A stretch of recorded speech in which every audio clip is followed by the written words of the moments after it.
My name is Lina Alvarez, and if you have a moment, I would like to tell you my testimony from the very beginning. I was born on an October night in 1997 in a small apartment on the outskirts of Medellin. My mother told me that the power went out as she was going into labor, that my aunt had to light candles in the kitchen, and that the midwife who helped me into this world hummed a lullaby from a telenovela to calm her nerves. When I think back on the stories of my birth, I picture light and darkness mingling, the flicker of a flame in a city that was just starting to emerge from years of violence. My earliest years were punctuated by the sounds and scents of a recovering city, the chatter of street vendors selling arepas and empanadas, the metallic clank of bus doors, the evening curfews that still lingered like ghosts from the past, and the way my mother's hands always smelled of coffee and soap. Medellin in the late 90s was a place of contrasts, a place where laughter bloomed stubbornly in the cracks of broken sidewalks. My mother, Teresa, was only 19 when she had me. She had dropped out of school to work at a tailor's shop, and my father, whose name I carry like a secret, left before my first birthday.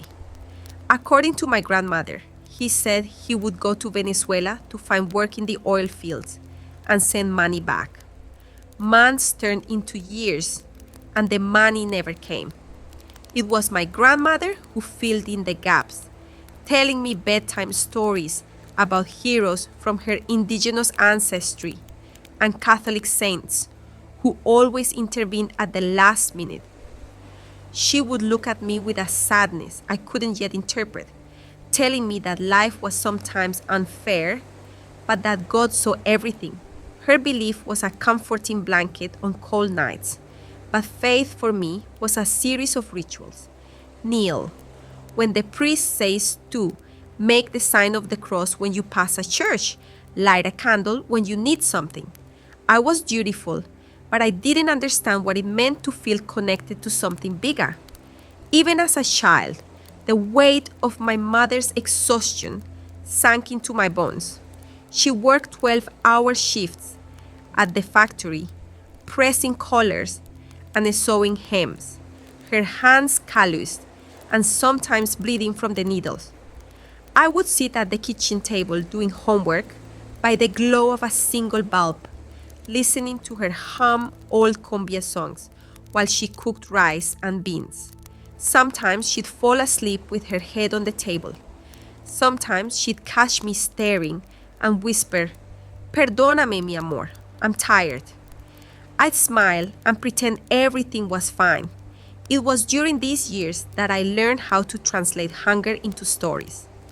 I'd write my own adventures in the margins of my notebooks, tales of brave girls who traveled to faraway lands and saved their families from poverty, who were always strong and always had enough.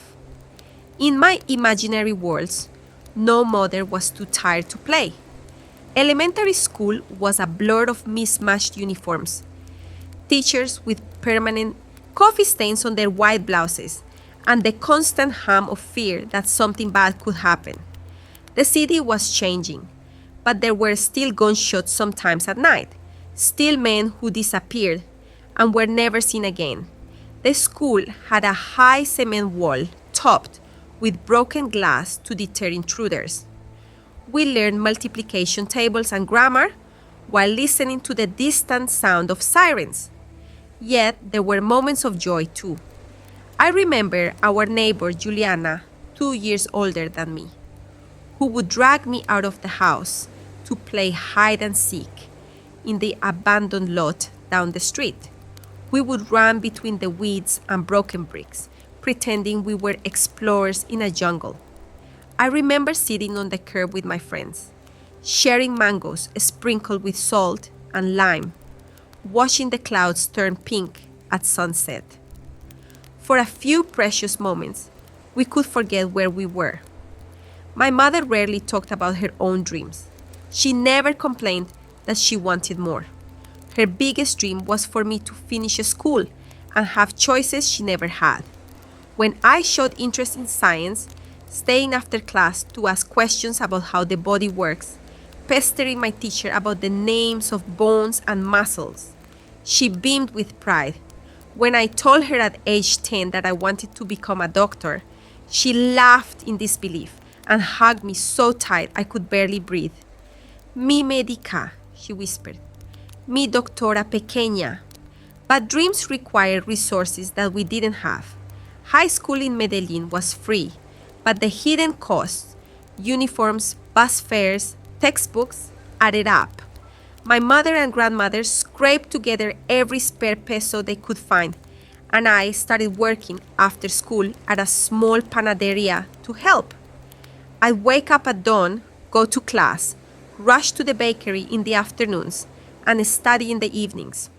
The owner, Don Carlos, let me take leftover pastries home, which meant my mother could stretch our food budget. I learned how to mix dough and knead bread, how to smile at customers, even when I wanted to collapse. Don Carlos taught me another valuable skill: resilience. La vida es dura, Lina, he told me one day as I burned my fingers pulling a tray from the oven. Pero la masa también. Si sabes trabajarla, se vuelve suave. Life is tough, he meant, but like dough, if you work with it patiently, it becomes malleable. My life could have continued in that rhythm. Work, study, care for my mother, write secret stories, had it not been for a guidance counselor named Señora Gomez. In my final year of high school, she pulled me aside after class and asked if I had ever considered studying abroad. I laughed in her face. Do you know where I'm from? I asked her. Do you know how much the airplane ticket alone would cost? She didn't laugh. She told me about a scholarship program for students from low-income backgrounds who showed promise in science and wanted to pursue careers in health. She said she had already nominated me. You're brilliant, Lina, she said, her eyes serious. You always help others with their work. You have a gift. We have to try. For weeks, I dismissed the idea as a fantasy. I filled out the paperwork anyway because it cost nothing to hope and because part of me wanted to prove I was worthy. The application asked me to write essays in English, a language I barely understood. I spent nights with a dictionary, translating one word at a time, constructing sentences that were likely filled with errors. My name is Lina, I wrote. I want to be a doctor because I want to help people. I know what is pain, and I want to help others to not feel pain. When I mailed the application, I kissed the envelope like it was a letter to a dream. Months passed with no word. I forgot about the application and focused on finishing school and saving money. Then, one humid afternoon in June, while stacking loaves of bread at the bakery, Don Carlos handed me an envelope with the seal of the university.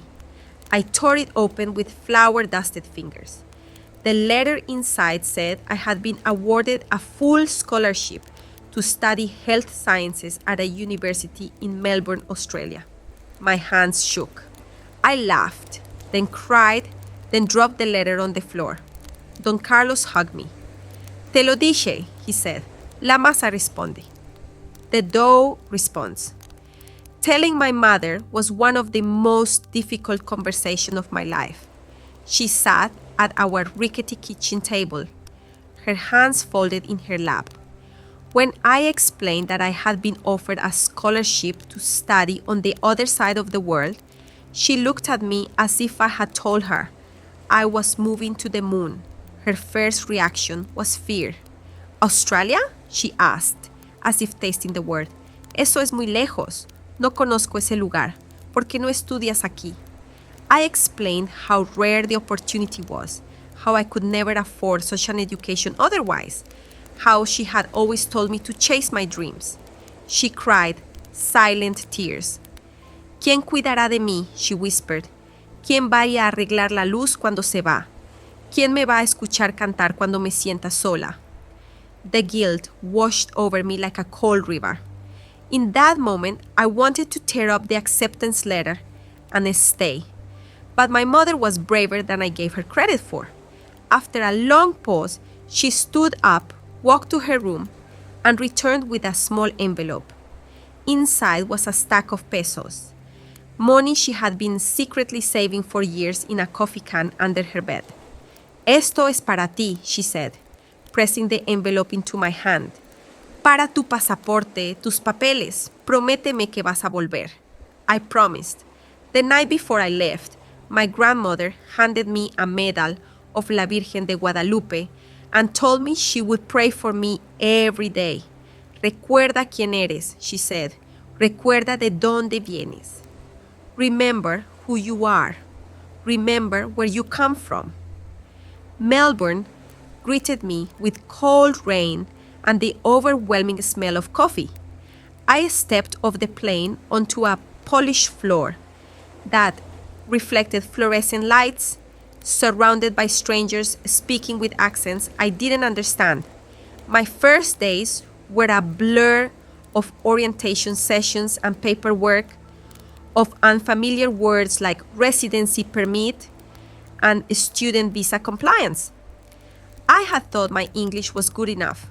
I quickly realized that the English I had learned from textbooks and telenovelas did little to prepare me for rapid-fire Australian slang.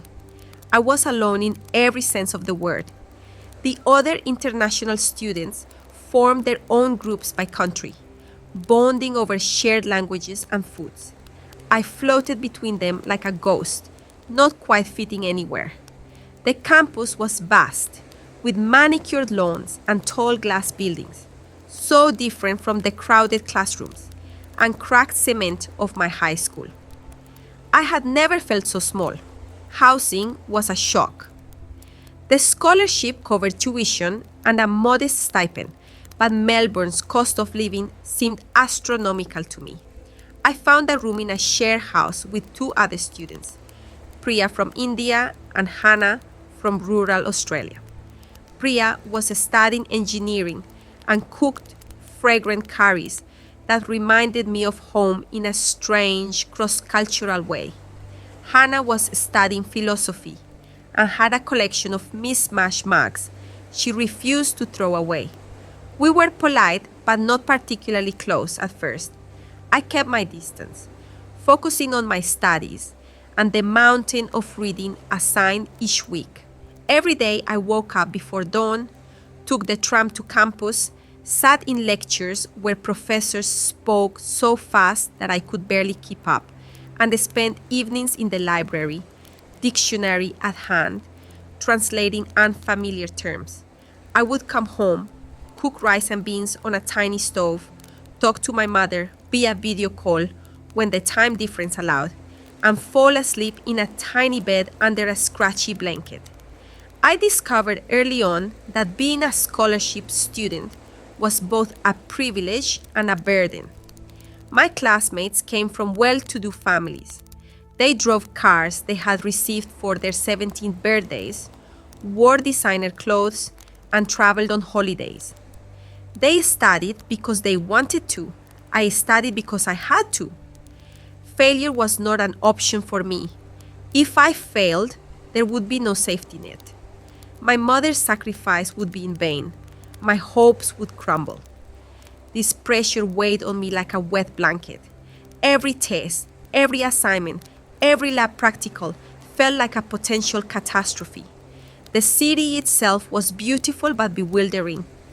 I loved the way the Yarra River wound through the center, the way all brick buildings sat next to ultra-modern skyscrapers. I loved the way people sat outside on cold days, sipping a strong coffee from small cups. But I also felt like an outsider. I didn't understand the humor, the jokes about footy and cricket. I didn't know the names of local bands. My accent made people tilt their heads and ask me to repeat myself. People were polite, but politeness can sometimes feel like distance. I miss the warmth of Colombia, the way neighbors greeted you with hugs and loud laughter, the way strangers struck up conversations at bus stops. Here, everyone was in a hurry, eyes down, earbuds in. Loneliness became an unwelcome companion. It sat with me as I studied late into the night, as I ate my meals, as I walked home in the rain. It crept into my dreams and turned them into nightmares where I wandered endless corridors looking for a familiar face. I began to have panic attacks. Something that had been an occasional visitor back home now became frequent. They started quietly. A tightness in my chest, a sensation that the room was closing in. Then my heart would race. My hands would tremble. My vision would blur. The first time it happened in Melbourne, I was in a tutorial trying to answer a question about the circulatory system. Suddenly, I couldn't breathe. I excused myself, stumbled into a bathroom stall, locked the door, and slid down to the floor, my back against cold tiles. I sobbed silently, biting my fist so no one would hear. When it passed, I washed my face and returned to class, pretending nothing had happened. I didn't tell anyone. In Colombia, mental health wasn't something you discussed openly, and besides, I didn't want to seem weak. My panic attacks increased. They would hit on the tram in the middle of the grocery store while studying in the library. I hid them from my roommates, from my mother. I was ashamed. I had always prided myself on being strong, on handling whatever life threw at me.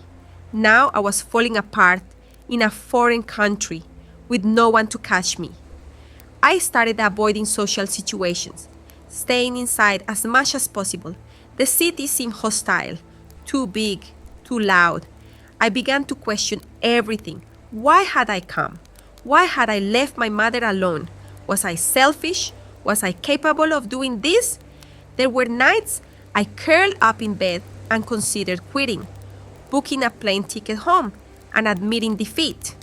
But then I would picture my mother's face when she had handed me that envelope of savings, the hope in her eyes. I could not fail her. It was in the midst of this darkness that I met Ruth. She worked the closing shift at the cafe, where I had recently started a part-time job to supplement my stipend. The cafe was a small place near campus that served students and professors, with shelves lined with books and mismatched chairs. I applied for the job because the hours were flexible and because they offered a staff meal at the end of each shift. Food was expensive, and any chance to eat for free was a blessing. I had no intention of making friends there. I just wanted to earn money, memorize the menu, and go home. Ruth was from Nairobi. She was around my age, with warm brown skin and eyes that crinkled at the corners when she smiled. She wore colorful head wraps and wrote poetry during her breaks. From the first day, she greeted me in Spanish. ¿Cómo estás, hermana? I was so surprised to hear my language that I stared at her. She laughed. My Spanish is horrible, she admitted, but I'm trying. She had learned some phrases from Spanish-speaking customers at her church. I smiled despite myself. Ruth had a way of putting people at ease. We worked together often, pouring coffees and steaming milk for demanding customers. When the cafe was slow, we would wipe counters and talk. Ruth was the kind of person who asked questions and genuinely listened to the answers. She asked me about Colombia, about my family, about why I had come to Melbourne. I told her pieces of my story. She told me about Kenya, about growing up in a house full of siblings, about her decision to study nursing. She had come on a scholarship too. She understood the pressure, the loneliness, the feeling of being between two worlds. She told me about her church, a multicultural community of students and immigrants who gathered in living rooms and basements to pray and share meals. We're like family, she said. You should come one day. You don't have to pray if you don't want to. Just come eat. We make the best chapati. I smiled politely and said I would think about it. The truth was, the word church made me uneasy. In my mind, church was an institution of rituals and rules, not a place of warmth. My experiences of religion had been obligatory, not personal. Besides, I was busy. I needed to study, work, call my mother. I couldn't waste time on social gatherings. Ruth didn't push. She mentioned it again occasionally, but she never guilted me. Weeks passed. My panic attacks continued. I was wearing a mask of control, but inside I was unraveling. One Thursday evening, after a long shift at the cafe, I had a panic attack so severe that I collapsed in the storage room. The smell of coffee grounds was overwhelming. The walls seemed to press in, and my heart felt like it would explode. Ruth found me on the floor, my knees pulled to my chest. She didn't speak. She simply sat down beside me and placed a hand on my shoulder. She breathed slowly and deliberately, guiding me to match her rhythm. Inhale, exhale. After a few minutes, my heart slowed. I opened my eyes and saw her watching me with concern. "This keeps happening?" she asked softly. I nodded. My throat was too tight for words. She didn't lecture me. She didn't tell me to pray. She didn't tell me I needed Jesus. She said, "You don't have to do this alone, Lina. Come to dinner with us Sunday. Please, you don't have to talk. Just come eat. Let people feed you. It helps. I promise." For reasons I still can't fully articulate, I said yes. Maybe I was tired of cooking rice and beans. Maybe I was lonely. Maybe her kindness had cracked something open in me. Maybe I wanted to see if there really was a place where people cared without asking anything in return. When Sunday evening came, I almost backed out. I stood in front of the mirror, changing shirts 3 times, worrying about whether I would fit in. I told myself I could leave if it felt strange. I took the tram to the address Ruth had given me, a small brick house in a quiet neighborhood. The door was open and the smell of spices wafted out. I hesitated on the porch until someone laughed inside, a deep, hearty laugh that sounded like home. I stepped over the threshold. The house was full of people. There were about 15 of them from every corner of the world. A couple from China studying accounting, a man from Ghana who always carried a guitar, a woman from Brazil with curly hair and bright earrings, an indigenous Australian man who introduced himself in his native language, and several locals who had grown up in Melbourne. Ruth greeted me with a hug and introduced me to everyone. I forgot their names instantly. They didn't seem to mind. We sat in the living room on couches and cushions, plates perched on our laps. There were dishes from all over: chapati from Kenya, feijoada from Brazil, dumplings from China, roasted vegetables, rice, salads. It reminded me of my childhood when neighbors would bring food over when times were hard. Someone prayed before we ate. It was simple. "God, thank you for bringing us together. Bless this food. Be with Lina tonight." They bowed their heads and opened their eyes. No one was chanting or reciting rote prayers. No one looked at me differently because I kept my eyes open. They passed the plates and urged me to try everything. As we ate, people shared stories. They talked about the time they failed an exam and cried in the bathroom. They talked about missing their families. They talked about struggling with English, with racism, with depression. They talked about times they had felt completely lost. Then they talked about how they had found hope. They spoke of Jesus not as a distant deity, but as a friend, a comforter, someone who had given them the strength. They spoke of faith not as a weapon, but as a lifeline. They laughed and cried and listened to one another. I had never seen anything like it. At one point, the man with the guitar started playing and singing softly. Others joined in, their voices blending in harmonies that sent shivers down my spine. The song was in English, but I could feel the emotion without understanding every word. I didn't speak much that first night. I simply absorbed the atmosphere. At the end of the evening, a woman named Grace hugged me. "We meet every week," she said. "Come whenever you like. And if you need anything, help with a form, someone to call when you're homesick, you can call me. We're family here." Family. The word lodged in my throat. I nodded. In the weeks that followed, I kept going back. Not every Sunday, but often enough that I started to feel like part of the group. Sometimes I went for the food. Sometimes I went to escape my empty room. Sometimes I went to feel the comfort of voices singing in unison. I still didn't understand their faith. I still didn't pray when they prayed, but I listened. I learned that you could ask questions and not be shamed. I learned that doubt was not a sin. I learned that there were people who would sit with you in silence as you cried and not try to fix you. Ruth became a sister to me. She would come over with grocery bags when she knew my stipend was running low.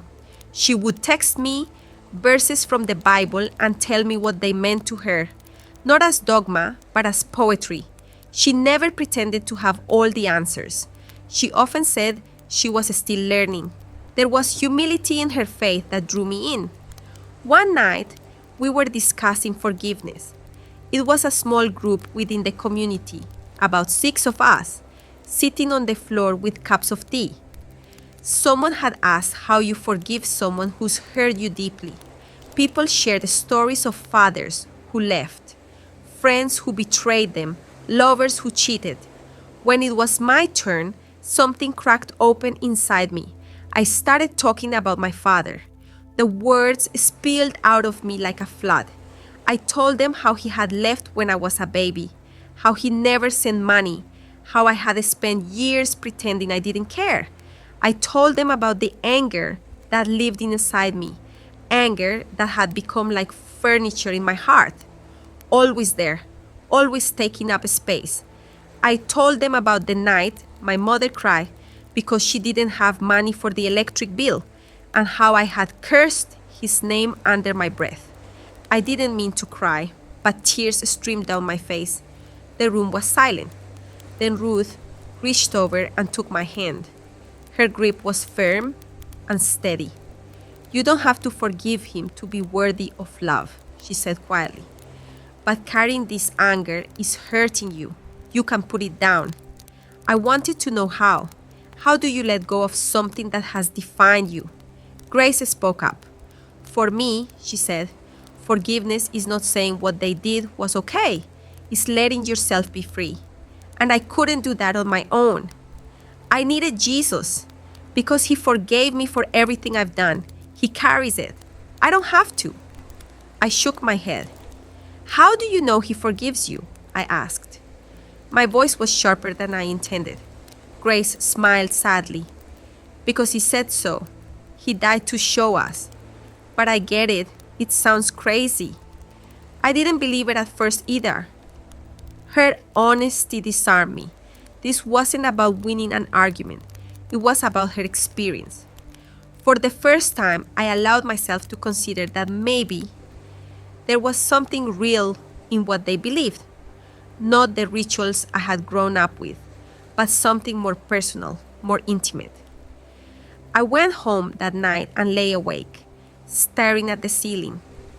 Thoughts raced through my mind. Was there really a God who cared about me? Was I more than my mistakes, my failures, my father's absence? Could I actually be forgiven, loved? I remembered my grandmother telling me that God saw everything. I had always thought that meant he saw my sins and kept a ledger. What if it meant he saw my pain too? It happened on a beach. It's almost cliche to say that I had a revelation by the ocean, but sometimes cliches exist because there is something universal about them. My roommates had gone out of town, and I was feeling restless. I took the tram to St. Kilda Beach, a stretch of sand and a sea just outside the city.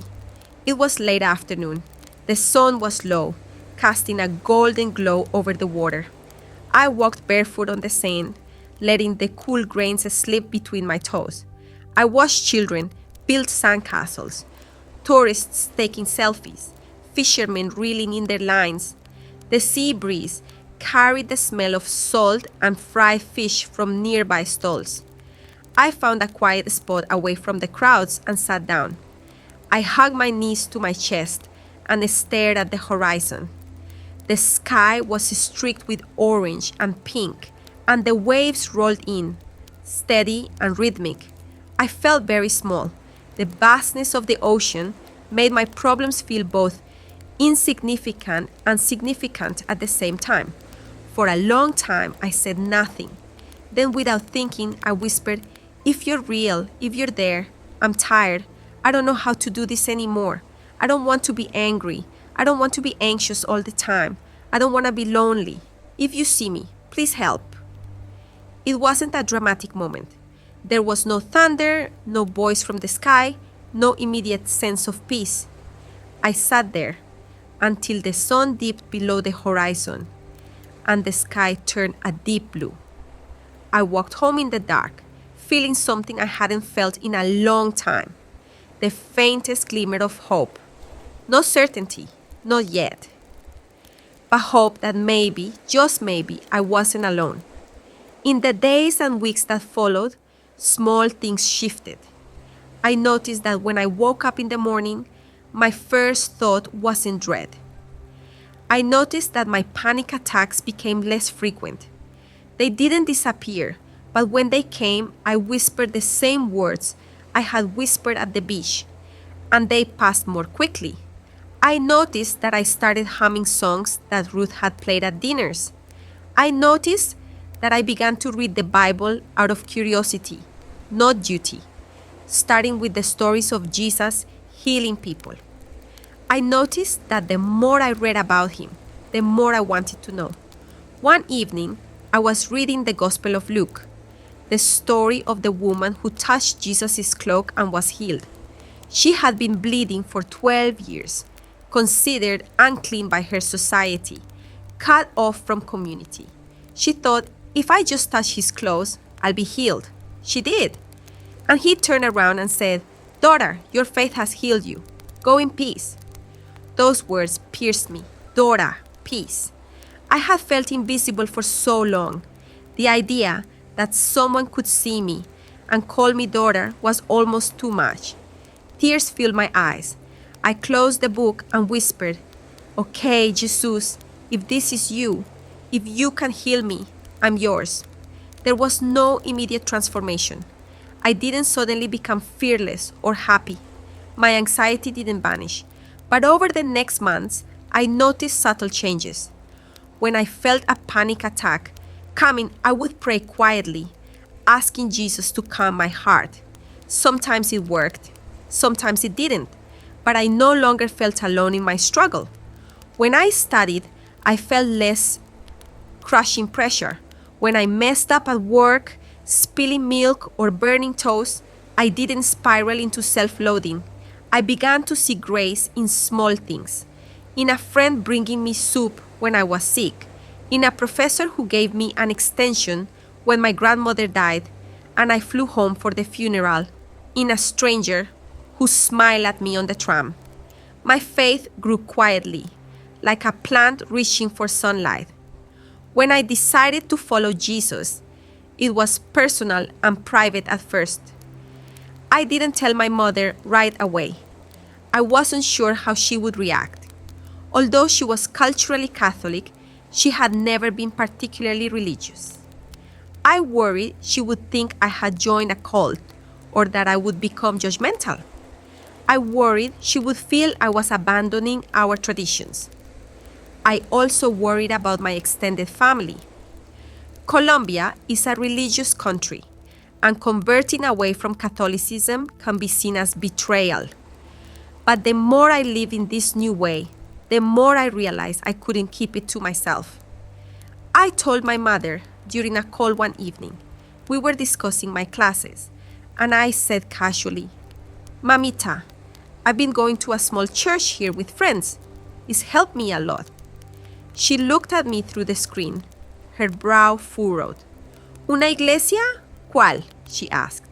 "Una iglesia cristiana. Es pequeña, es diferente. Me siento bien ahí," I replied. Her lips tightened. "¿Ya no eres católica?" she asked. I hesitated. "No sé si lo era de verdad, mamá. Esto es diferente. No dejo de quererte, ni de ser colombiana porque voy a otra iglesia." She sighed. "Yo no entiendo estas cosas. Solo quiero que seas feliz, mi hija. Pero ten cuidado. Hay mucha gente mala que se aprovecha." I assured her that my friends were good people. She nodded, unconvinced. For weeks after, she would ask me if I had joined a sect. I would laugh and tell her stories about my church family. Little by little, she relaxed. Telling my extended family was different. At Christmas, I flew home to Medellin. The city was alive with lights and music. Our neighborhood strung colorful bulbs across the street, and children ran around with sparklers. In the kitchen, my aunts and cousins cooked for a feast. As we sat down at the table, my uncle Jorge made the sign of the cross before eating. Everyone else did too, out of habit. I closed my eyes and whispered a silent prayer. After dinner, my cousin Maria asked why I hadn't crossed myself. I told her I had become part of a different church. She frowned. "¿Cuál? ¿Los evangélicos?" she asked, with a hint of disdain. I nodded. "¿Por qué? ¿Qué tiene de malo nuestra fe?" she pressed. I tried to explain that it wasn't about rejecting our culture, but about finding something that had changed me. I told them about the panic attacks, the loneliness, the kindness of my friends. Some listened with curiosity. Others shook their heads. My uncle told me I was being manipulated by foreigners. My aunt whispered to my mother, asking if I was okay. My grandmother remained silent. After everyone left, she sat beside me and held my hand. "Tu fe es tuya," she said softly. "Dios está en todas partes. Si Él te encontró allá, no lo pierdas." Her words were a balm. Back in Melbourne, the cost of faith was less about family and more about daily choices. It meant budgeting my time to include church activities when I needed to study. It meant saying no to certain parties where things got out of hand. It meant confronting my own pride. It meant forgiving my father, not because he had apologized, but because I didn't want to carry that bitterness. I wrote him a letter. I didn't know where to send it, so I kept it in a drawer. In it, I told him that I forgave him for leaving us. I told him that I hoped he was happy. I told him that I had found peace. Writing those words felt like releasing a weight I had carried my whole life. It also meant being honest about my struggles. When I had a panic attack, I told Ruth. I told my church family. They prayed with me. They sat with me until it passed. They didn't quote verses at me like a spell. They held my hand and listened. I started seeing a counselor at the university's health service.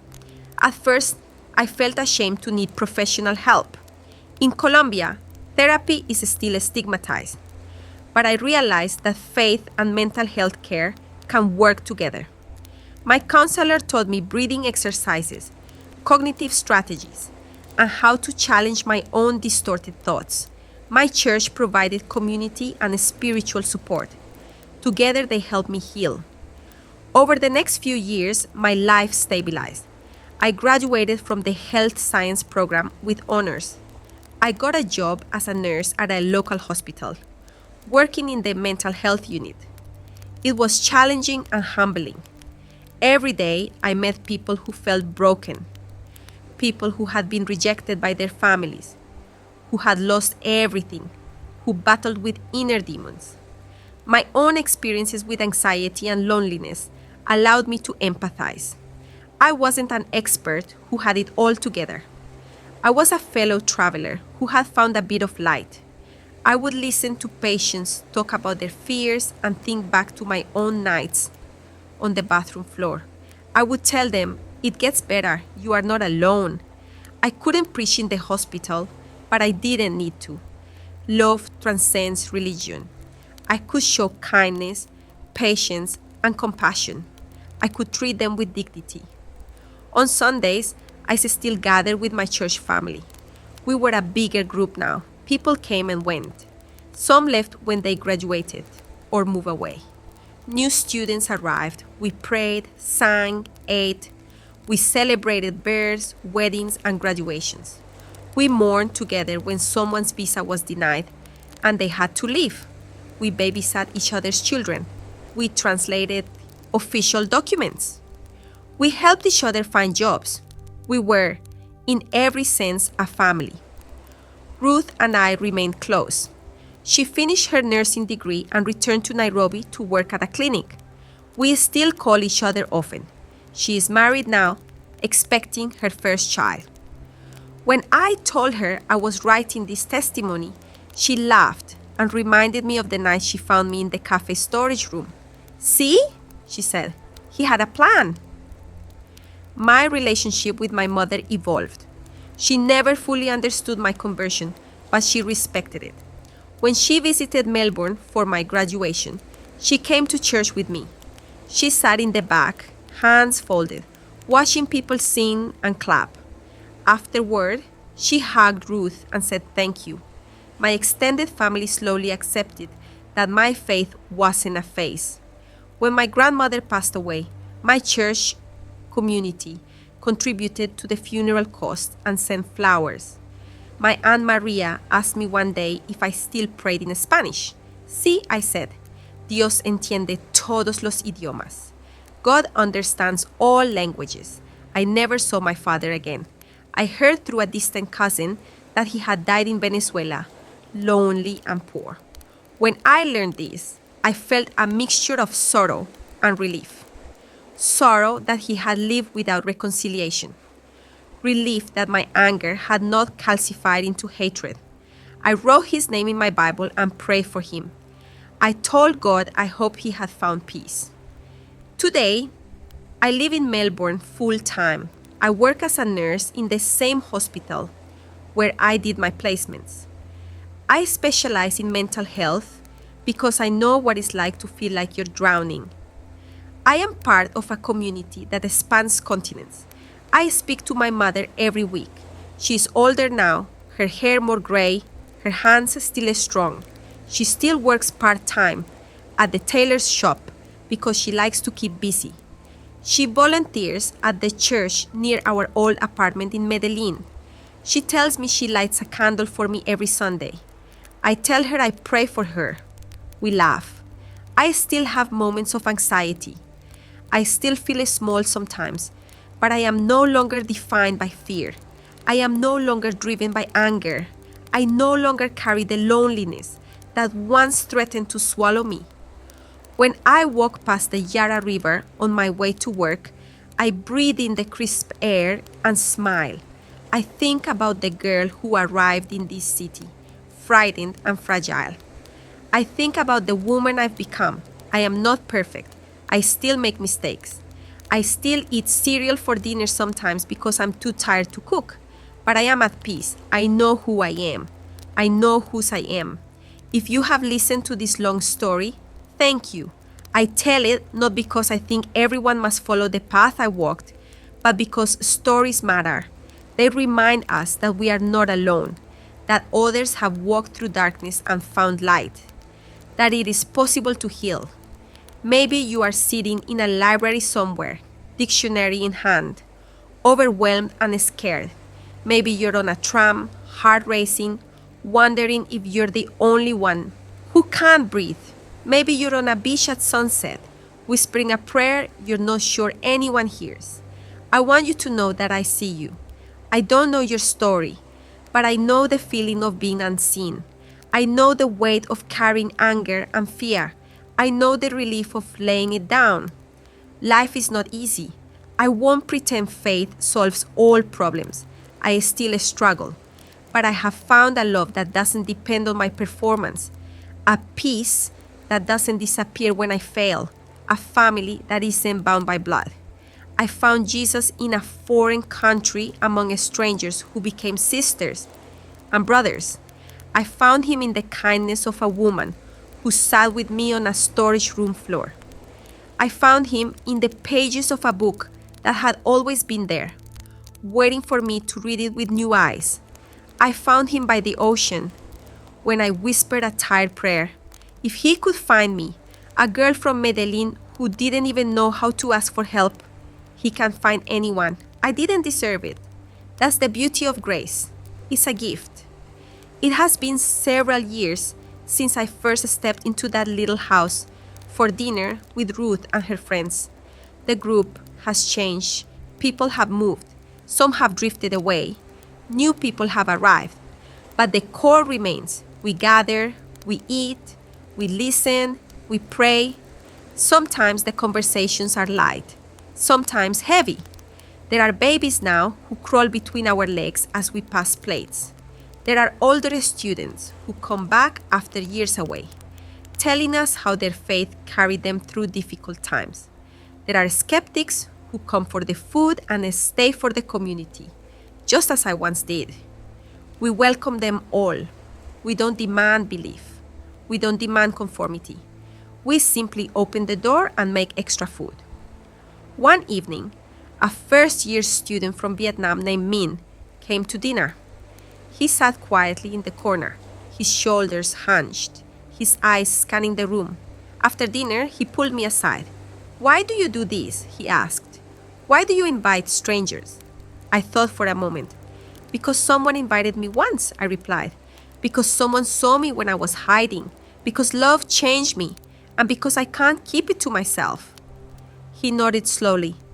"I don't believe in God," he said. "That's okay," I said. "We're not here to convert you. We're here to feed you." He laughed.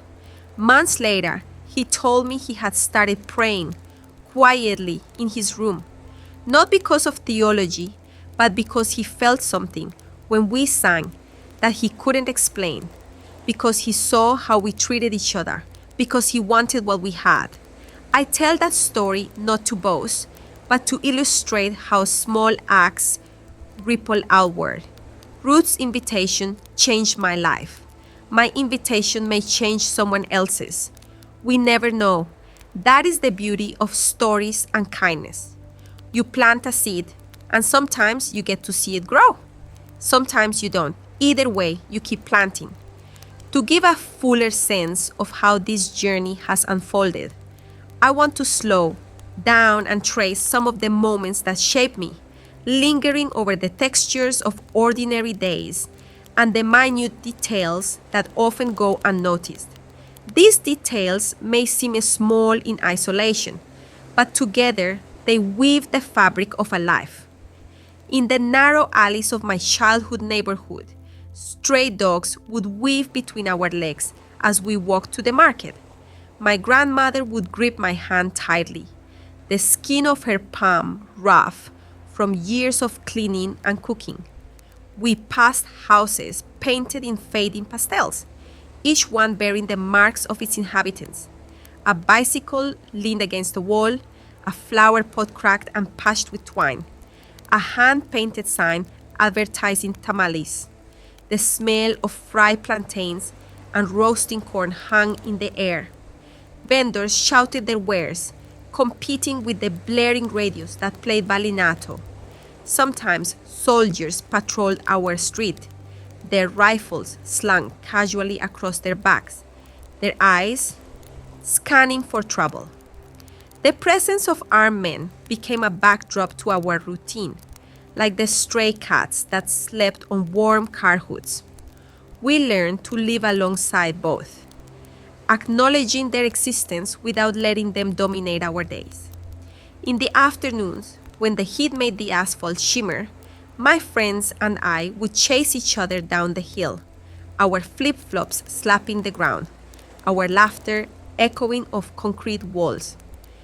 We collected discarded bottle caps and arranged them in intricate patterns, pretending they were jewels. At night, when the power cuts plunged the neighborhood into darkness, my mother would light the small kerosene lamp we kept for emergencies. She would tell me stories of her childhood in the mountains, of sleeping in hammocks under the stars and waking to the sound of roosters. I clung to those stories like lifelines, imagining places where fear was a stranger. My father's absence was an ache that ebbed and flowed. When I was very young, I imagined him as a hero, wandering distant lands, fighting dragons, and sending money home when he could. My friends at the school would talk about their fathers, teaching them how to ride bikes or taking them to soccer games. I would nod along, inventing stories of my own father's exploits.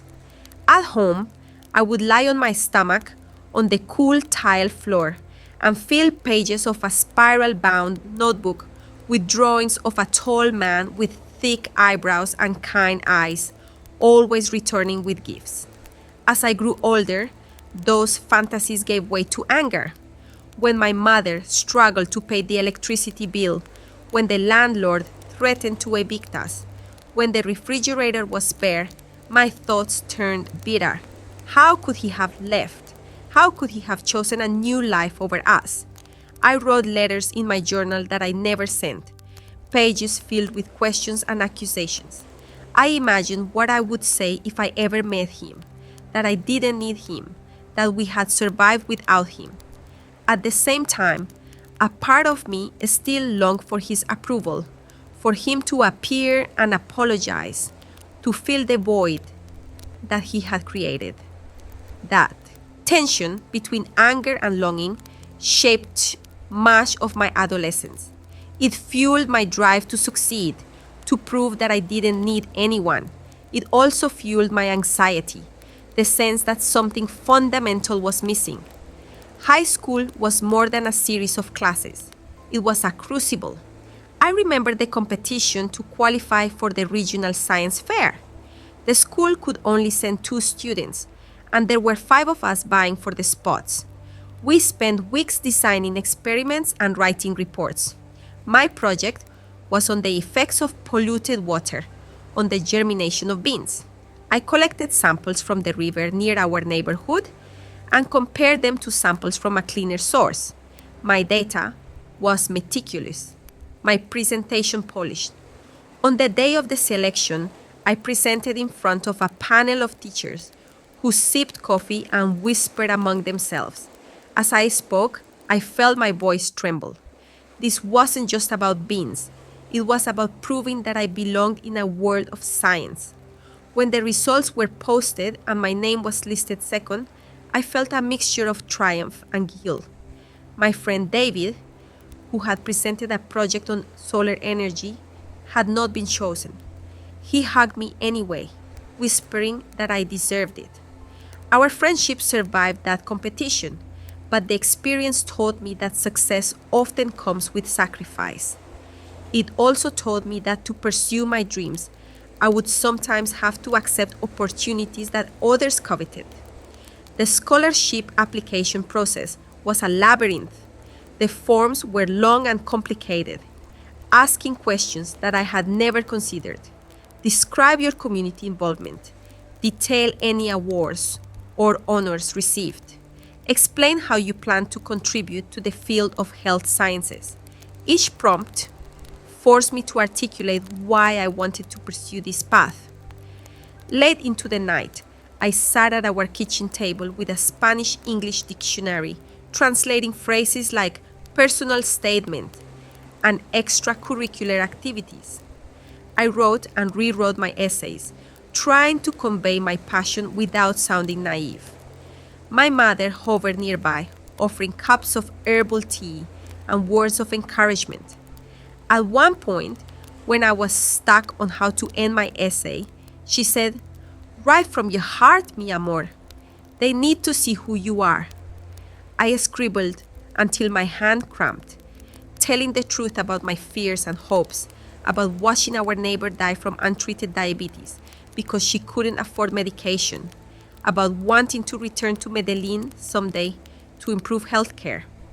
When I finally sealed the envelope and addressed it to an office in Australia, my heart pounded. Mailing that application felt like sending a piece of myself across the ocean. Waiting for a response was agony. Days turned into weeks, weeks into months. Each afternoon after school, I would stop at the post office on my way to the bakery, craning my neck to see if the clerk had a letter for me. Each time he shook his head, my shoulders drooped. I threw myself into work and the study to avoid thinking about it. I hung the application receipt on the wall above my bed as a reminder that at least I had tried. Life continued. My grandmother's friend, Doña Marta, died of a stroke. Don Carlos hired a new baker. My cousin Luz got married and moved to Bogota. The world did not stop while I waited. Then, on that humid afternoon, when Don Carlos handed me the thick envelope, it felt as if time had paused. As I ripped it open, flour and sweat on my fingers, I felt like my heart might burst. The words, "We are pleased to inform you," shimmered on the page like a mirage. It was real. All those sleepless nights, all those prayers whispered half-heartedly, had led to this moment. Preparing to leave Colombia was a project in itself. There were documents to gather, passports to obtain, immunizations to endure. I had never been to the capital before, and yet there I was, sitting on a bus to Bogota with my mother beside me, her eyes wide as she looked out the window at the mountains. The embassy waiting room was cold and sterile, filled with people clutching folders. We waited for hours to be called. When my turn came, I stepped forward, trembling. The official behind the counter asked me why I wanted to study in Australia. I stumbled through my explanation in broken English, watching his expression for the signs of approval. He stamped my papers and said, "Good luck." I nearly collapsed from relief. Back home, neighbors came over to say goodbye. They brought tamales and arequipe, pressed crumpled bills into my hand, and kissed my cheeks. On the day of my flight, my mother, grandmother, and I stood at the bus terminal holding each other.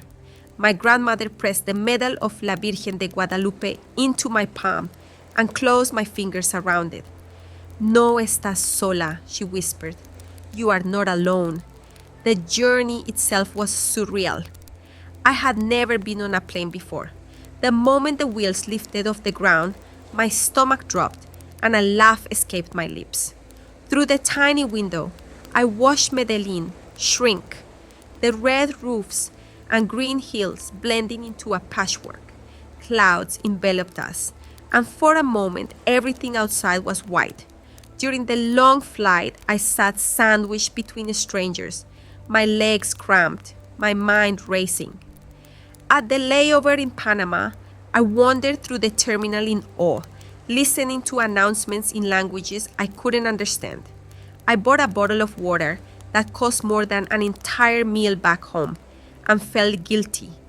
On the flight to Australia, I watched 3 movies in a row, tried to sleep, failed, and instead took out my notebook to write. I wrote letters to my mother, to myself, to the little girl I had been. I wrote about my fears of failing, of getting lost, of disappointing everyone. I wrote about my hopes, of making friends, of learning new things, of seeing kangaroos. When the plane finally descended into Melbourne and the city lights came into view, I felt a mixture of fear and exhilaration. I whispered a prayer my grandmother had taught me. "Señor, guía mis pasos." Lord, guide my steps.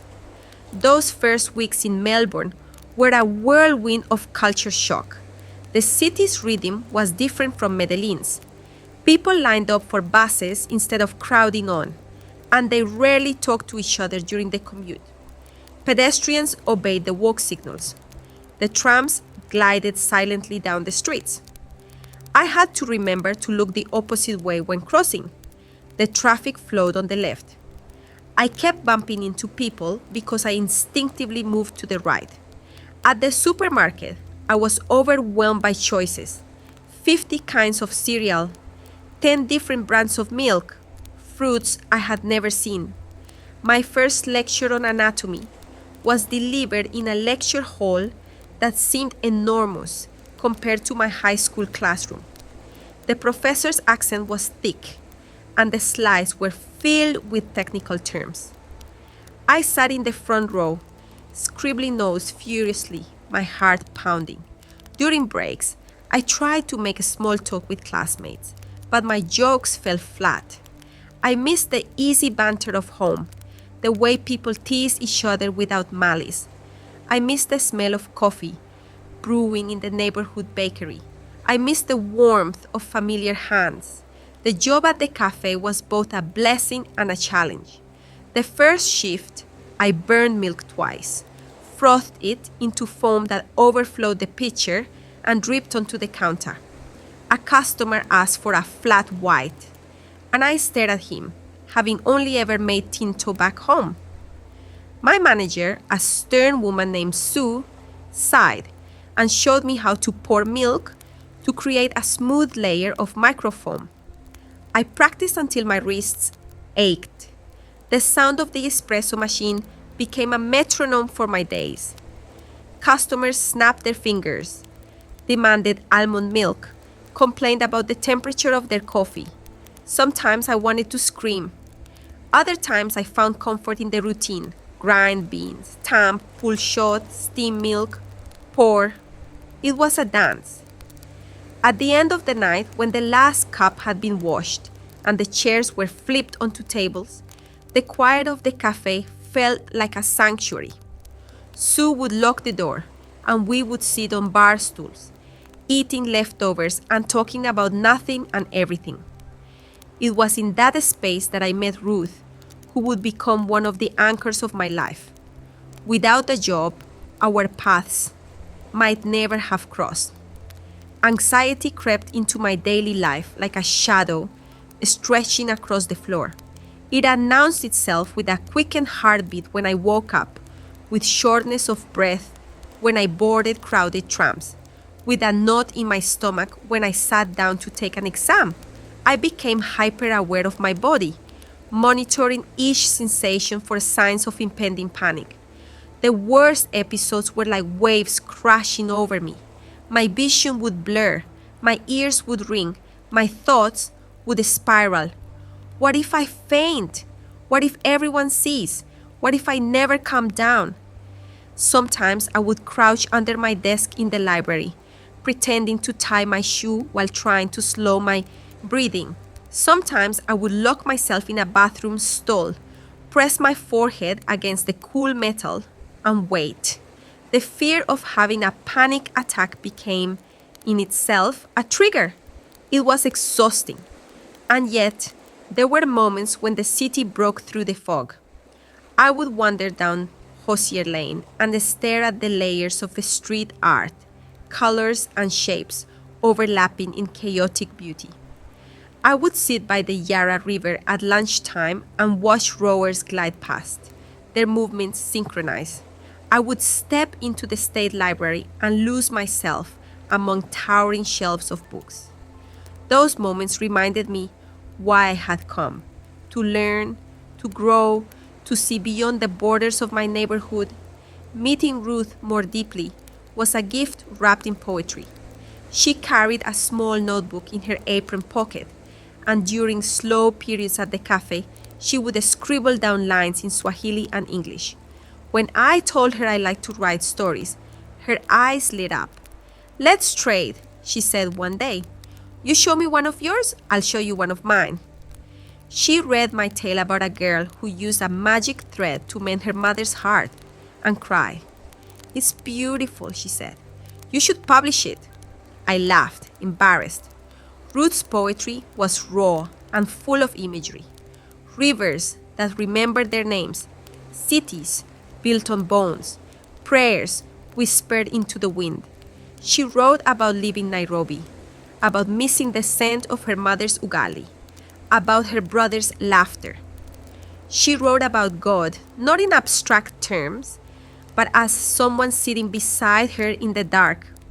God has a Kenyan accent, she wrote in one poem, and he knows how to dance. We spent afternoons reading our words aloud, encouraging each other. Through her poems, I learned about a world beyond my own. Through my stories, she learned about mine. Our friendship grew from shared vulnerability and creative expression. She taught me to believe that my voice mattered. The dinners at the house were more than meals. They were lessons in empathy. Each dish held a story. The Chinese couple's dumplings were filled with memories of Lunar New Year celebrations, of grandparents who folded hundreds of dumplings in small kitchens. The Ghanaian man's jollof rice was spiced with nostalgia for nights spent around a fire listening to his aunt tell Anansi stories. The Brazilian woman's feijoada carried the weight of her ancestors' resilience as a stew born out of necessity, now shared in abundance. As I tasted each dish, I tasted histories. As I listened to each testimony, I felt my own heart expand. People spoke of surviving civil wars, of fleeing authoritarian regimes, of losing loved ones to disease. They spoke of wandering in spiritual deserts, of searching for meaning in new lands. They spoke of songs sung in secret, of prayers whispered under breath.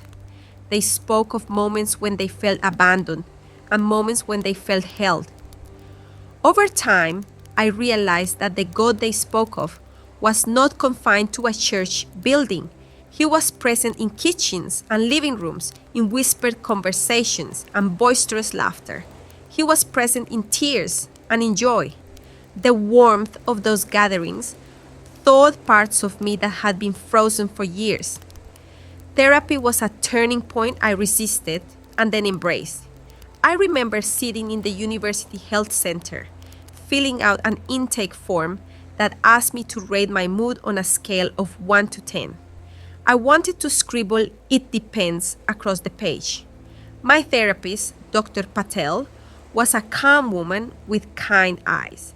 She asked me to tell her about myself. I started with facts. I was from Colombia. I was studying health sciences. I worked at a cafe. She nodded and waited. After a long pause, I told her about the panic attacks, about feeling like I couldn't breathe, like the walls were closing in, about hiding in bathroom stalls and storage rooms. She listened without interrupting. She told me that panic attacks wouldn't kill me, that they were my body's way of responding to perceived threats. She showed me how to ground myself by naming objects in the room, by pressing my feet against the floor, by placing my hand on my chest and feeling it rise and fall. She encouraged me to write down my triggers and to challenge my catastrophic thoughts. She told me that seeking help was not a sign of weakness, but of courage. At first, I resented needing help. I had always been self-reliant, but gradually I began to look forward to our sessions. They became a place where I could be honest without fear of judgment. When I started exploring faith, Dr. Patel didn't dismiss it. She asked me how it made me feel, what it meant to me. She respected my spiritual journey and helped me integrate it with my mental health. Therapy and faith were not at odds. They complemented each other. Working in the hospital after graduation was both fulfilling and harrowing. The mental health ward was filled with people in crisis. There was a young mother who refused to eat because voices told her she was poisoning herself. There was a middle-aged man who had lost his job and his sense of identity and tried to take his own life. There was a teenager who cut her arms to feel something. Each patient had a story. Some had been abandoned by their families. Some had families who visited every day. Some refused medication. Some begged for more. I learned to listen before speaking, to ask before assuming. I learned how to de escalate situations, how to keep my voice calm when someone was shouting at me. I learned how to grieve when a patient I had grown close to didn't make it. I still remember the first time I had to tell a family that their loved one had died. Their wails filled the corridor, and I felt my knees weaken. I left the room, leaned against the wall, and cried. My supervisor found me and didn't tell me to toughen up. She said, "If you ever stop feeling, that's when you should worry." There were beautiful moments too. A man who hadn't spoken in weeks whispered, "Thank you," as he left. A woman who arrived catatonic danced at our Friday music therapy session. A patient who had attempted suicide returned months later with a homemade cake to thank the staff. Those moments kept me going. Activism became a natural extension of my work. I saw how immigrant communities in Melbourne were disproportionately affected by mental health issues and how they often didn't seek help because of stigma or language barriers. I started volunteering with a nonprofit that provided mental health education in Spanish. I translated pamphlets, organized workshops, and visited local churches to talk about anxiety and depression. I told my own story, admitting my struggles and how therapy and community had helped me. People would pull me aside after a talk and whisper, "I think my son is going through this. What do I do?" Or, "I thought I was crazy. I didn't know this was a thing." I connected them with resources. I advocated for more culturally sensitive services at the hospital. When the pandemic hit in 2020, our work became even more urgent. The lockdowns exacerbated isolation. Immigrants lost jobs and couldn't access government support. I worked long shifts in the hospital, wearing layers of PPE that left my skin raw. I held iPads for patients so they could say goodbye to their families on video calls. I went home and sat alone in my apartment, afraid of infecting anyone. Our church moved online and we sang into computer screens. We dropped groceries at each other's doorsteps and waved from a distance. In those months, faith and activism intertwined. I prayed for strength and fought for justice. As I look to the future, my dreams have evolved. I still want to return to Colombia someday, but not to escape Melbourne. I want to build bridges between my two homes. I want to establish a scholarship fund for girls like me who dream big but lack resources. I want to open a community health center in my old neighborhood where mental health care is accessible and holistic, where people can talk about anxiety without shame, where there is a library filled with books in Spanish and English. I want to write more stories, maybe publish a collection of the tales that carried me through my childhood. I want to travel to Nairobi to visit Ruth and her family. I want to hold her child in my arms and tell them how their mother changed my life. I want to mentor more students like Min, to watch them grow, to be a small part of their stories. I want to continue learning, perhaps pursue a master's in counseling or public health. Above all, I want to remain open to new experiences, to new people, to questions I cannot answer, to a God who surprises me. The journey isn't over. It continues with each step, each choice, each moment of grace. If I could speak to the girl who sat on the curb in Medellin, sharing mangoes with her friends, dreaming of faraway places, I would tell her that her life will unfold in ways she cannot imagine. I would tell her that she will travel halfway around the world, that she will taste foods she has never heard of, that she will walk in the snow for the first time and laugh as it melts on her tongue. I would tell her that she will stand on beaches far from home and whisper prayers in languages she doesn't yet know. I would tell her that she will feel like a failure sometimes, that she will collapse on bathroom floors, that she will question everything.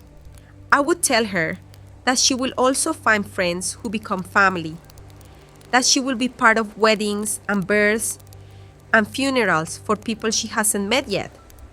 I would tell her that the father shaped hole in her heart will not be filled by anger, but by forgiveness. I would tell her that the God she thinks is distant is actually near, waiting to be seen. But perhaps most importantly, I would tell her that she is not alone. Even when the nights feel endless, even when the pressures seem insurmountable, even when she cannot catch her breath, she is seen, she is loved. There is a way through the darkness. There is light. There is hope. And she doesn't have to carry the burden alone. I would also tell that younger version of myself about the small moments that will make the pain bearable, the unexpected joys that will punctuate the difficult days. I would describe the way it feels to hold a cup of hot chocolate on a winter morning in Melbourne, when frost patterns lace the window and the smell of cocoa fills the room. I would tell her about the first time she will see snow, not just on television, but falling softly outside her window like a million tiny blessings. I would tell her how she will run outside in her socks, cupping her hands to catch the flakes, laughing until her cheeks hurt, and how she will call her mother on video and show her the wide world, both of them giggling like children. I would tell her about her first taste of sushi, how she will wrinkle her nose at the idea of raw fish, and then be surprised by the delicate burst of flavor. I would tell her that she will learn to cook dishes from around the world: Thai curries, Ethiopian stews, Middle Eastern salads, and that she will share them with friends who will teach her their grandmother's recipes. I would tell her that she will walk across a graduation stage in a black gown, hear her name mispronounced, and smile anyway because her mother will be in the audience, clapping with tears streaming down her face. I would warn her that there will be heartbreaks not just in love, but in friendship, in hopes that do not materialize, in doors that close unexpectedly. She will fail a biology exam once because she will misinterpret a question about enzymes, and she will sob in the bathroom, convinced that her future is over. She will apply for a research position and be rejected without explanation. She will pour her heart into a friendship with someone who will move away without saying goodbye. She will fall for someone who will not feel the same way, and she will nurse her wounded pride in the privacy of her room, writing poetry she will never share. Each of these heartbreaks will feel like a small death, and yet each will teach her that her worth is not tied to one outcome, one person, one accomplishment. She will learn to pick herself up, to try again, to open new doors. She will learn that vulnerability is risky but necessary for connection. She will learn to forgive herself for mistakes and to extend the same grace to others. She will learn that failure is not final, it is fertilizer for growth. I would tell her that one day she will live through a global pandemic, a once-in-a-century event that will bring the world to a standstill. She will put on layers of protective gear until she can barely move, her breath fogging up her face shield, her hands raw from constant washing. She will hold the hands of patients who are terrified and alone because visitors are not allowed. She will stand in for daughters and sons and spouses who cannot be there to say goodbye. She will sit in her car after a 12-hour shift, too exhausted to cry, listening to the echoes of monitor alarms in her mind. She will experience the fear of bringing illness home, of being the vector that harms those she loves. She will also witness extraordinary acts of kindness. neighbors leaving bags of groceries on doorsteps, strangers sewing masks for hospital staff, children painting rainbows on their windows. She will feel the city come together to clap for healthcare workers at dusk. The pandemic will be a crucible, revealing both the fragility and resilience of humanity. It will show her that her faith is not dependent on circumstances, but is an anchor when everything else is adrift. I would tell her about the day she will return to Medellin for the first time as a nurse. She will step out of the taxi in front of the apartment building where she grew up and be hit by the familiar smell of frying onions and car exhaust. She will climb the stairs, her hand shaking as she knocks. When her mother opens the door, there will be a moment of disbelief, as if time has collapsed. Then they will fall into each other's arms, laughter and tears mingling. She will notice new wrinkles at the corners of her mother's eyes and new pictures on the wall. She will see that the old couch has been replaced and that the paint on the walls is brighter. They will sit at the kitchen table with cups of black coffee and talk for hours. She will listen to stories about neighbors, about weddings, about funerals. She will walk through the neighborhood and be greeted by children who weren't yet born when she left. She will feel both joy and sorrow at the changes. She will realize that home is both a place and a memory, both rooted and evolving. I would tell her that although she will never meet her father again, she will learn to release the bitterness. She will write letter after letter, some angry, some tender, all honest. She will tuck them under her mattress or burn them in a metal bowl on the balcony, watching the smoke curl into the night sky, feeling the weight lift from her shoulders. When she hears of his death, she will sit on her bed and cry, not just for the father she lost, but for the life he lost, the experiences they never shared. She will pray for him, not because he deserves it, but because she needs to. She will understand that forgiveness is not a one-time event, but a process she will revisit again and again. She will teach others about forgiveness, drawing from her own wounds. She will discover that when she stops clinging to anger, her hands are free to hold love. I would tell her that the timid girl who once hid behind her mother's apron will become a woman who stands on stages and speaks into microphones. She will be invited to share her story at conferences and churches, at universities and community centers.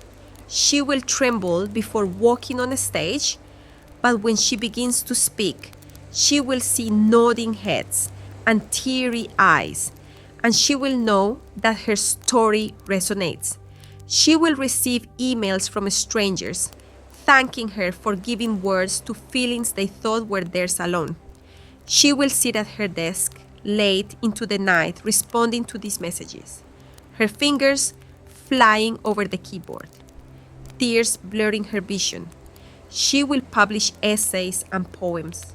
She will see her words printed in magazines and anthologies.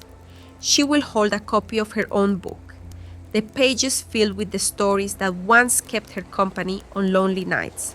She will donate the proceeds to fund counseling for immigrant women. She will realize that her voice is a gift, meant to be shared.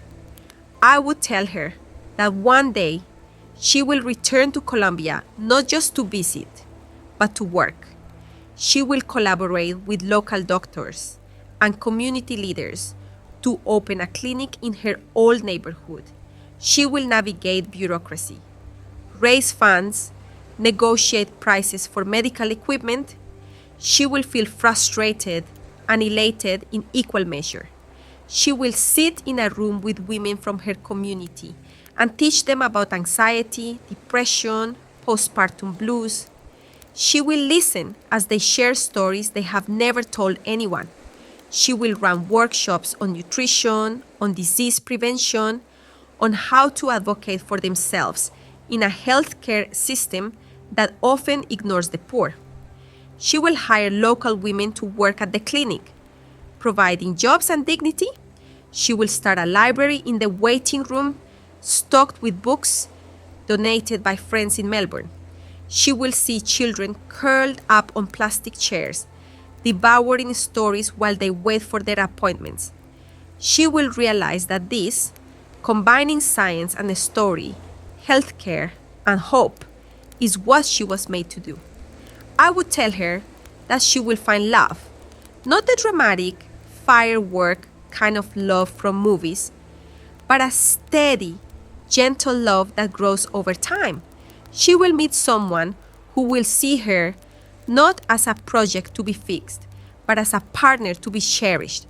He will be someone who laughs at her jokes, even when they're bad, who brings her flowers for no reason, who sits with her when the memories of panic attacks surface. He will understand her need for community and faith because he shares it. Their relationship will not be perfect. They will argue about finances and chores and whose turn it is to call his mother, but they will work through their disagreements with patience and humor. They will dream together about building a home that is open to others. They will host dinners like the ones that changed her life. They will dance barefoot in the kitchen to Juanes. They will pray together. They will plan trips to visit their families, to introduce future children to both Bogota and Brisbane, to teach them that they belong to many places. I would tell her that aging is a privilege, that the gray hairs she will find one morning are a badge of survival, of having lived through nights she thought would break her. I would tell her that her body will change, that she will have laugh lines and stretch marks and scars. Each will tell a story. She will look in the mirror and see her mother's eyes staring back, her grandmother's cheekbones, and she will smile. She will learn to honor her body, not for how it looks, but for what it enables her to do. Hold patients' hands, hug her friends, cradle her nieces and nephews, clap to the rhythm of cambia. She will learn that rest is as holy as work, that saying no is sometimes the most loving thing she can do, that she cannot pour from an empty cup. She will embrace Sabbath, not just as a day of worship, but as a rhythm of being, pausing, breathing, delighting. This is my testimony. It is not a story of instant transformation or miraculous visions. It is a story of gradual change, of friendship, of small acts of kindness that change the trajectory of a life. It is a story of a young woman from Medellin who became a nurse in Melbourne. It is a story of anxiety and grace, of anger and forgiveness, of loneliness and belonging. It is a story about finding faith in an unlikely place. I share it because someone once shared their story with me, and it saved me. Stories have power. May this one bring comfort to someone who needs it. And may we all continue to invite, to listen, to love. I cannot end this without reflecting on why I believe stories like mine matter beyond the personal. For years, I thought my experiences were simply that, mine alone, insignificant in the grand scheme. I did not realize that when I spoke about panic attacks, or poverty, or yearning, someone else would nod, because they had felt those things too. I did not realize that by admitting my weaknesses, I would give others permission to admit theirs. The process of sharing our stories is more than catharsis. It is an act of solidarity. When I stood on stages and held microphones, I learned that stories bridge gaps that statistics cannot. Numbers tell us how many people suffer from depression. Stories tell us what it feels like at 2 in the morning when you think you're the only one awake. When I told people about my mother falling asleep at the table after sewing shirts all day, other daughters wrote to me about their mothers fainting in fields, about their fathers collapsing in mines. When I wrote about forgiving a father who never returned, Men wrote to me about the fathers they hadn't been. Stories create connections across oceans and generations. They remind us that human experience is both particular and universal. In telling this long, winding narrative, I hope to contribute to a tapestry of testimony that helps others see themselves, that helps them know they are not alone, that gives them courage to speak. This legacy is not just about words, it is about action. My experiences have compelled me to work towards systemic change. I have seen how mental health services can fail those who are most vulnerable, how language barriers, cultural stigma, and economic hardship create chasms that individuals cannot cross alone. As an immigrant, I have navigated bureaucracies that felt like mazes, where forms weren't translated and interpreters weren't available. As a nurse, I have watched patients discharged with pamphlets they cannot read and prescriptions they cannot afford. As a woman of faith, I have seen churches pray fervently but avoid conversations about depression. These observations ignite a fire in me to build bridges. Activism for me looks like sitting on committees and gently but persistently pushing for translated materials. It looks like recruiting bilingual staff. It looks like training clergy in mental health first aid. It looks like creating scholarship funds for first-generation university students. It looks like lobbying politicians for better healthcare funding. It looks like writing op-eds in both Spanish and English to reach different audiences. The clinic I dream of building in Medellin is not just a building, it is a model of integrated care. It will welcome people regardless of their ability to pay. It will treat the mind and the body. It will host community workshops on nutrition and stress and prayer. It will collaborate with local schools to teach children about emotions. It will partner with farmers to source food for a pantry. It will employ those who have been marginalized, giving them not charity but dignity. This is the practical legacy I want to leave, rooted in love and informed by all that I have learned. Looking forward, I carry both realism and hope. I know the world can be harsh. I know governments change and budgets shrink. I know there will be new pandemics, new wars, new injustices. I know that the climate crisis threatens to displace millions, including communities like mine. I know that racism and xenophobia and misogyny persist. I do not ignore these realities. I work in a hospital. I see suffering daily. And yet, hope is not naive optimism. It is a choice to believe that light can enter even the darkest places. My faith teaches me that. My patients teach me that. My mother teaches me that. I have seen addicts recover, estranged families reconcile, communities rebuild after earthquakes. I have seen neighbors who could barely afford their own meals bring food to refugees. I have seen teenagers stand up to bullies on behalf of their peers. I have seen scientists collaborate across borders to develop vaccines in record time. These glimpses of goodness sustain me. They remind me that the arc of history is long and often bends toward justice because people choose to bend it. My role, our role, is to do our small part, to open our homes, to tell our stories, to vote, to volunteer, to mentor, to donate, to protest, to pray, to keep our hearts soft. I do not know what my life will look like in 10 years. Perhaps I will be running that clinic in Medellin. Perhaps I will still be in Melbourne, raising children and caring for patients. Perhaps I will be writing more books. Wherever I am, I know I will continue to seek connection, to integrate science and story, to live with integrity, and to extend the invitation that Ruth extended to me so long ago. Come in, sit down, eat with us. You are welcome here. There are scenes that play in my mind like films I have yet to live. I see myself old and gray, hair pulled back into a bun, streaked with silver, sitting in a rocking chair on a veranda somewhere between mountains and sea. A child sits at my feet, perhaps a grandchild, perhaps a neighbor's child, perhaps a curious stranger, and asks me why my Spanish is mixed with English, why my Spanish sometimes carries the lilt of another language. I smile and begin. Once, a long time ago, I boarded a plane.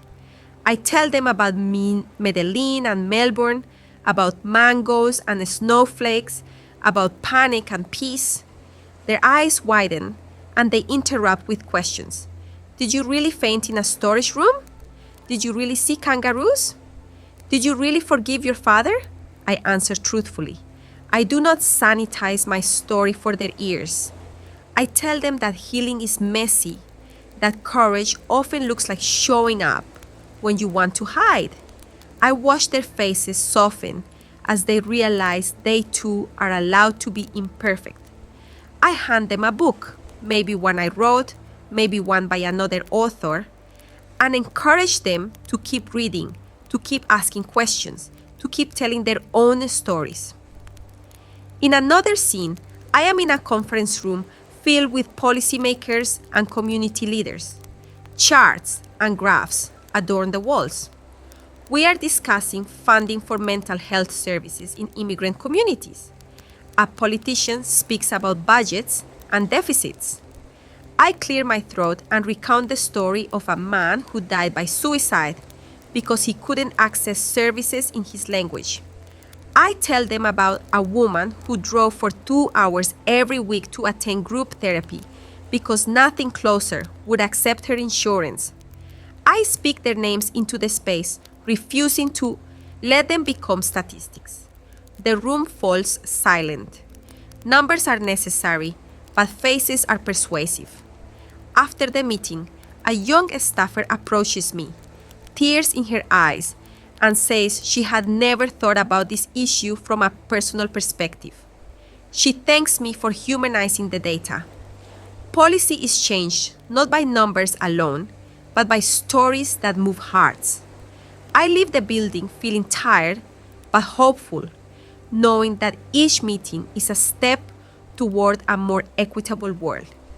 I imagine myself standing on the red dirt of an indigenous Australian community, under a sky littered with stars that my ancestors did not know. I am there as part of a partnership between my Melbourne hospital and a rural clinic. I am learning from elders about healing practices that predate Western medicine by millennia.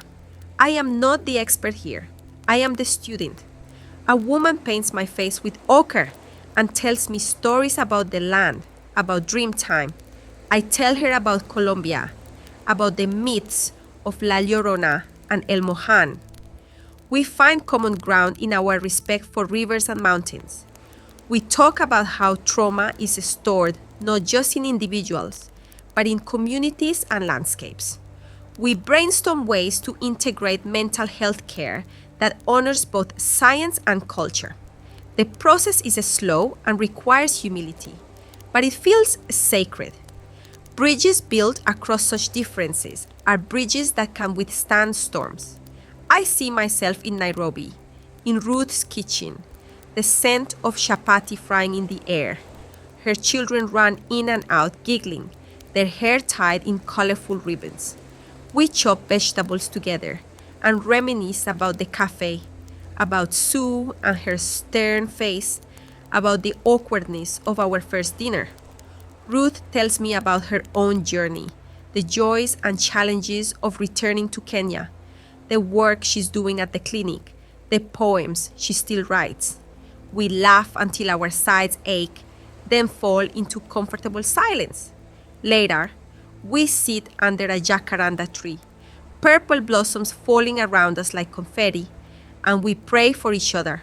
We thank God for friendship that spans continents and decades. We pray for our children, that they will know the power of kindness. We pray for our countries, that they will find peace. we pray for strangers, that they will accept invitations and find family in unexpected places. As the sun sets, painting the sky orange and gold, I feel a sense of rightness. We are living out the legacy of those who invited us in years ago.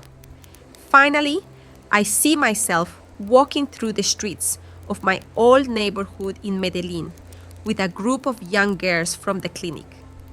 They point out the murals that have appeared since I left, depicting scenes of women planting gardens and children reading books. They tell me about their dreams. One wants to be an engineer, another a chef, another a poet.